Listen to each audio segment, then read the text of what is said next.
Selamat datang teman-teman di video ini. Kali ini kita akan membahas terkait cermin cembung setelah video yang lalu terkait cermin cekung. Sama seperti pembahasan pada cermin cekung, kali ini kita akan membahas sedikit terkait apa itu cermin cembung, lalu bagaimana pembentukan bayangan pada cermin cembung, kemudian bagaimana persamaannya, lalu membahas satu contoh soal nantinya.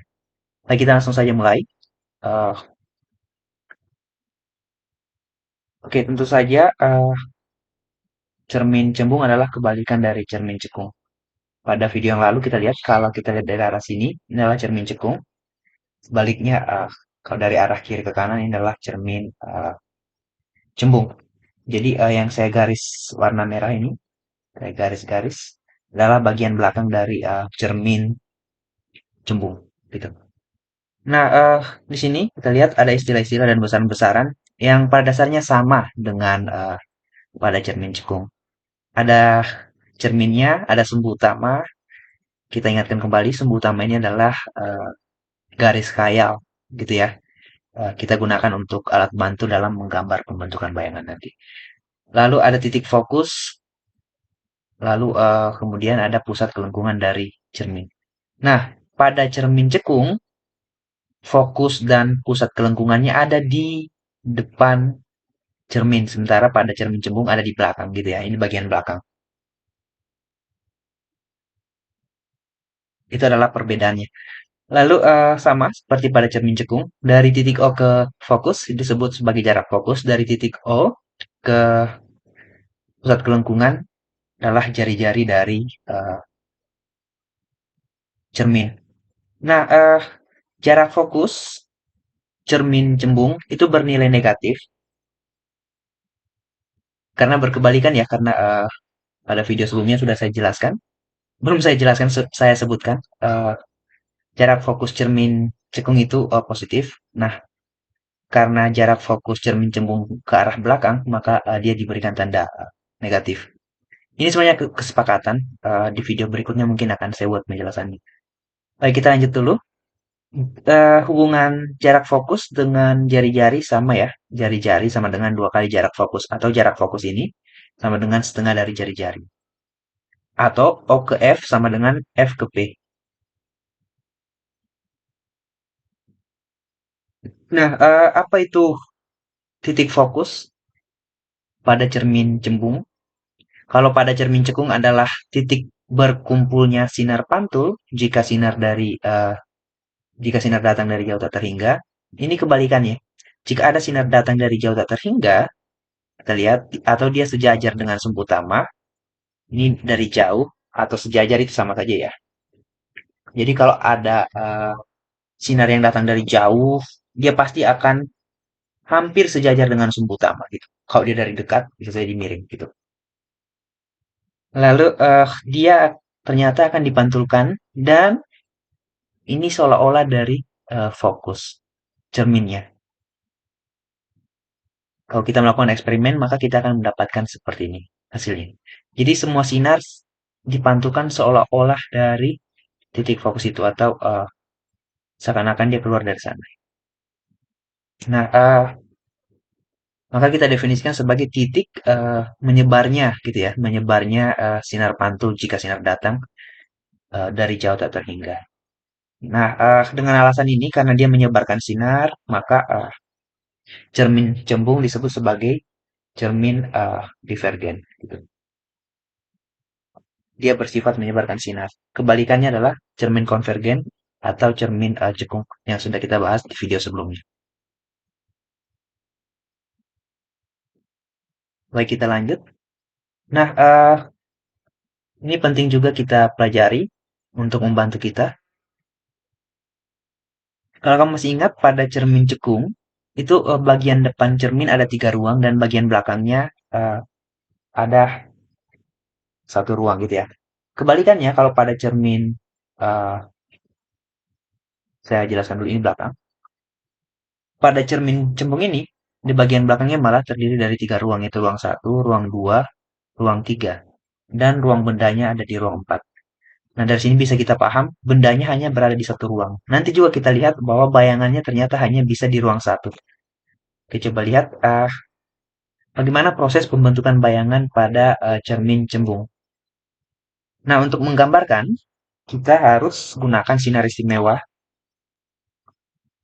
Oke, coba lihat apa saja sinar istimewa pada cermin cembung. Ya, saya ingatkan kembali sinar istimewa adalah sinar yang gampang saja kita ingat gitu ya. Yang tanpa kita lakukan eksperimen, atau sebenarnya hasil eksperimen tapi yang sudah umum gitu. Tidak perlu dicari kembali. Tadi kita sudah bahas secara eksperimen kalau kita datangkan sinar dari jauh atau sejajar sumbu utama. Ini, jadi dia sejajar sumbu utama. Maka tadi sudah kita bahas, dia akan dipantulkan seolah-olah dari titik fokus gitu ya. Nah, artinya bisa kita lihat kebalikannya gitu. Karena garis normalnya di tengah-tengah ini, bisa kita lihat kebalikannya adalah kalau sinarnya datang ke titik fokus, maka dia pasti dipantulkan sejajar sumbu utama. Jadi saling berkebalikan. Karena di video yang paling awal kita jelaskan di pemantulan cahaya, sinar datang, mohon maaf, sudut sinar datang sama dengan sudut sinar pantul. Oke, sinar yang ketiga, sinar yang menuju pusat kelengkungan, gitu ya, menuju pusat kelengkungan, yang sudah kita bahas juga di video cermin cembung, sorry, di cermin cekung, atau ini adalah sinar yang eh, apa namanya, melalui garis normal. Tentu saja dia datang dengan sudut 0 derajat, dipantulkan dengan sudut 0 derajat juga. Artinya dia tidak eh, pergi tempat lain. Jadi dia berhimpitan dengan sinar datangnya. Yang biru sinar datang, sinar pantulnya yang merah. Untuk menjelaskan ini, kita ingatkan kembali. Kalau kita bayangkan ini adalah cerminnya, gitu ya.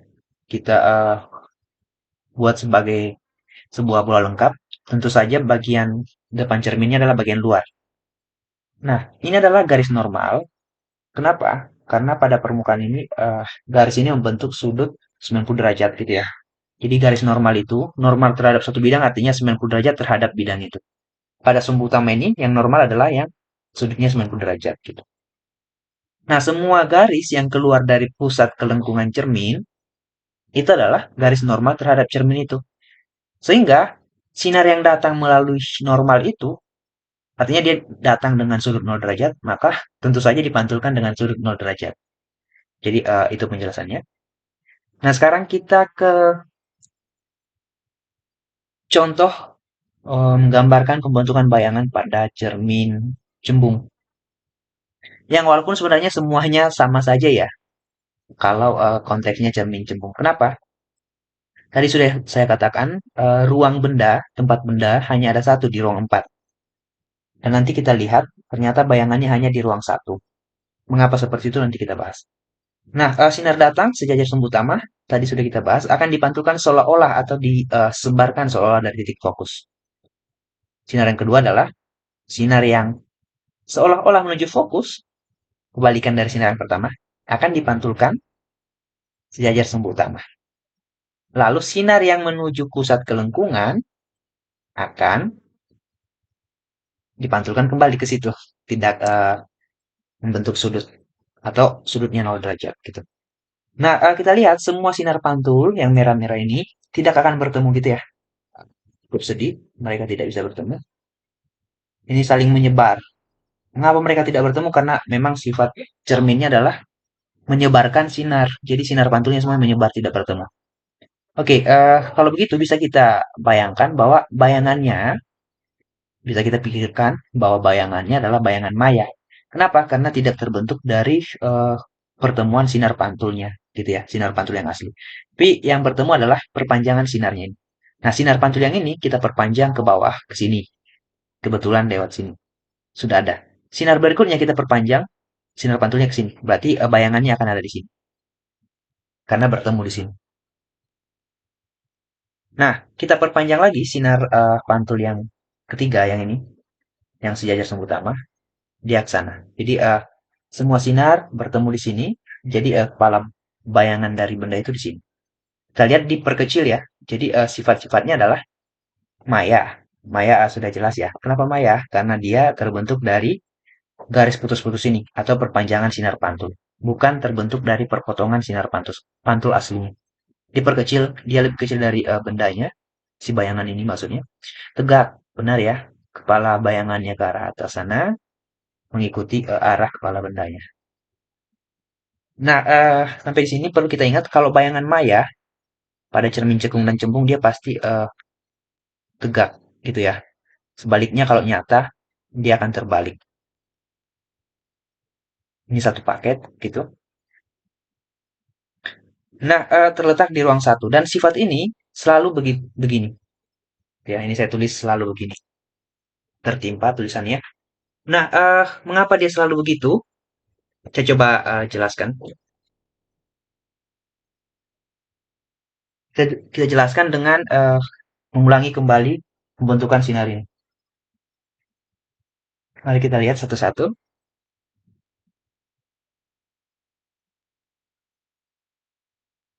Oke, saya coba ulangi. Nah, sinar yang pertama ini akan dipantulkan seolah-olah dari fokus. Nah, dari sini bisa kita lihat bayangannya hanya boleh ada di bawah garis putus-putus ini. Mengapa? Kenapa hanya boleh ada di sini? Ya karena yang bertemu tidak mungkin ada di sini ya. Tidak ada di daerah ini garis yang akan bertemu. Karena sudah dibatasi. Nah, dari sini kita bisa lihat, oh dia masih bisa dibuat sama besar nih kalau bayangannya di tepat di sini. Nah, tapi kita lihat sinar yang berikutnya. Sinar yang datang seolah-olah ke fokus, dia akan dipantulkan uh, sejajar sumbu utama. Nah, sekarang mari saya coba ganti warnanya.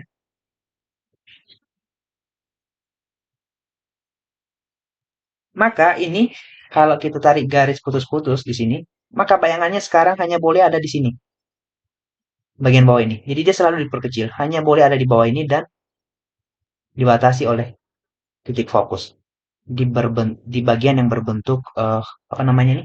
Prisma.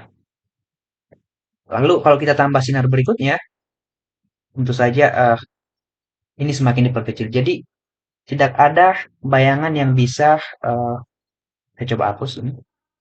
Tidak ada bayangan yang bisa melewati bagian yang saya arsir ini. Jadi tinggi bayangan maksimal hanya di sini.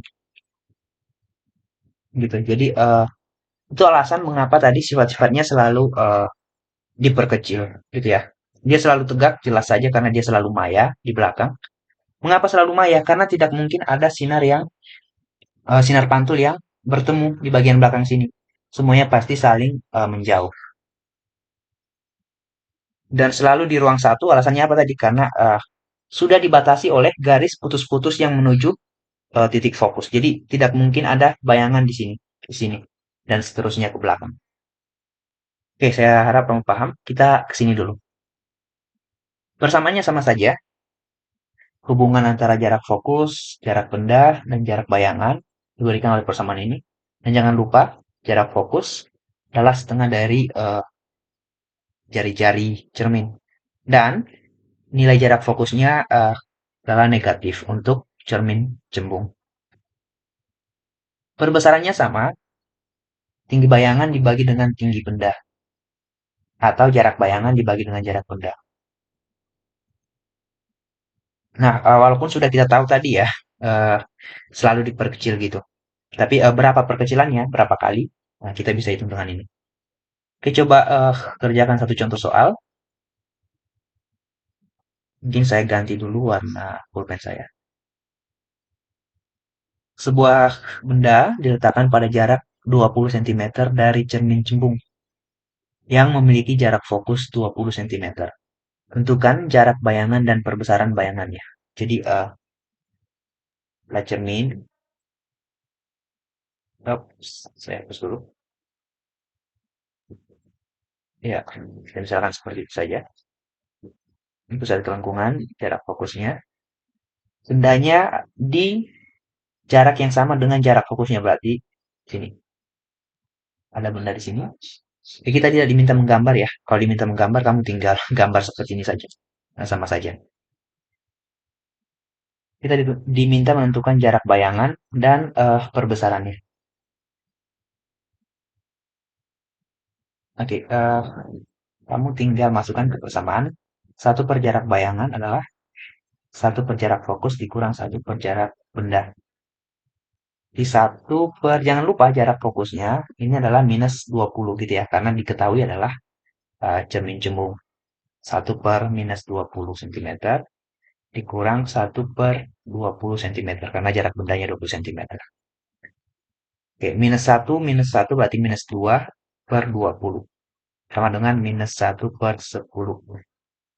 Maka S aksen sama dengan minus 10 cm. Berarti bendanya terletak di minus 10. Nah, jangan lupa kemarin yang sudah saya jelaskan ini tanda minus. Kemarin maksudnya di video terkait cermin cekung ya. Minus itu artinya bayangan maya atau di belakang dari cerminnya. Dan dia tegak. Nah, perbesarannya berapa? Magnificentnya adalah jarak bayangan dibagi jarak benda. Minus 10 cm dibagi 20 cm. Nilai mutlaknya. Ini sama dengan setengah. eh, Satuannya adalah boleh kita tulis sekali atau setengah saja sudah cukup. Jadi setengah kali dari tinggi benda. Jadi kalau bendanya setinggi ini maka bayangannya kurang lebih setinggi ini. Dan terletak di jarak 10 cm di tengah-tengah ya tepat. Ini ke sini adalah S aksen. Ini ke sini adalah S atau jarak benda. Oke, sampai di sini dulu video sederhana ini. Ini sebenarnya video untuk pengantar mempelajari cermin cembung.